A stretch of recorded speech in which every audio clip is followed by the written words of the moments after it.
Ang nest building team. Ang araw sa umaga ay nagpapainit sa bukas na kalangitan. Ikinapakpak ni Swallow ang kanyang mga pakpak sa tuwa. Pangarap niyang makabuo ng isang ligtas na pugad. Ngunit ang mga sanga ay mabigat at malayo. Napabuntong hininga siya, iniisip kung paano magsisimula. Namumulot ng manipis na sanga si Swallow. Dinala niya ito sa mataas na puno. Napapagod ang kanyang mga pakpak sa paglipad. Ang isang sanga ay hindi sapat para sa isang pugad. Napagtanto niya na kailangan niya ng karagdagang tulong.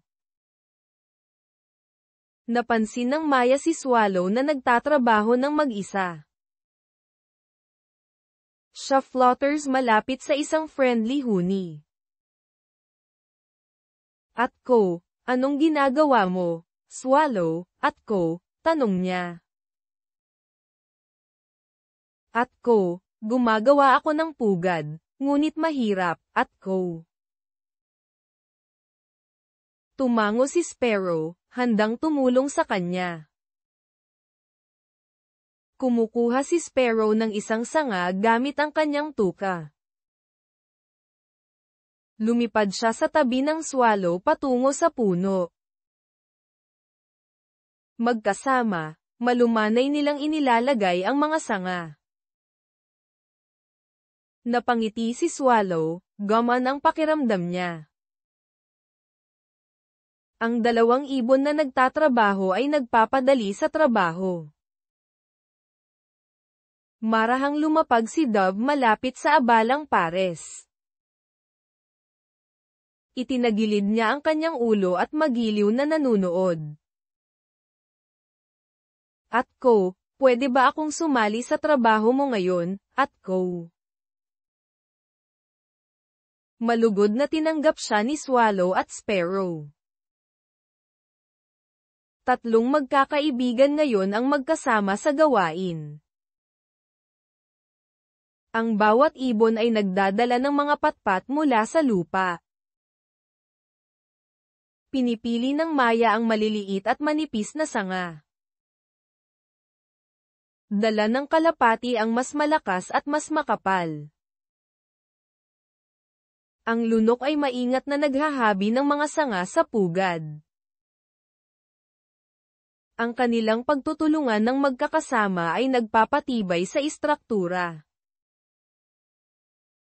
Ang puno ay malumanay na umiindayog sa hangin. Ang kalahating built nest ay nakapatong sa pagitan ng mga sanga.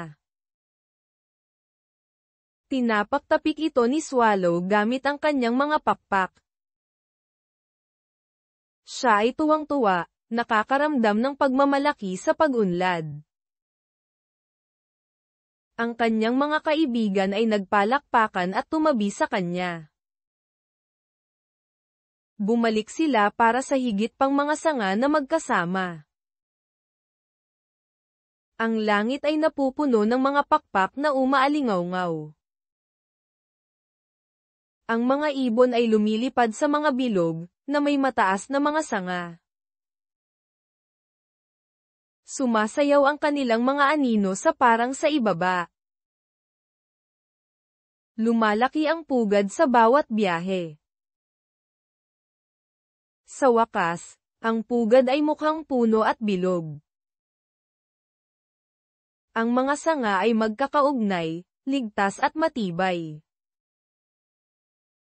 Sinusuri ito ng Swallow sa pamamagitan ng pag-upo sa loob. Mainit, ligtas, at maligayang pagdating.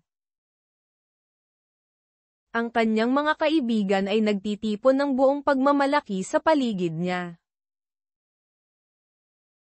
Ibinuka ni Swallow ang kanyang mga pakpak na may pasasalamat. Atko, hindi lang ito ang aking pugad, Atko, sabi niya. At Co. Ito ang aming friendship nest magpakailanman, at Co. Masayang kumakanta si Sparrow at Dove kasama niya. Sama-sama nilang ipinagdiriwang ang pagtutulungan at pagkakaibigan.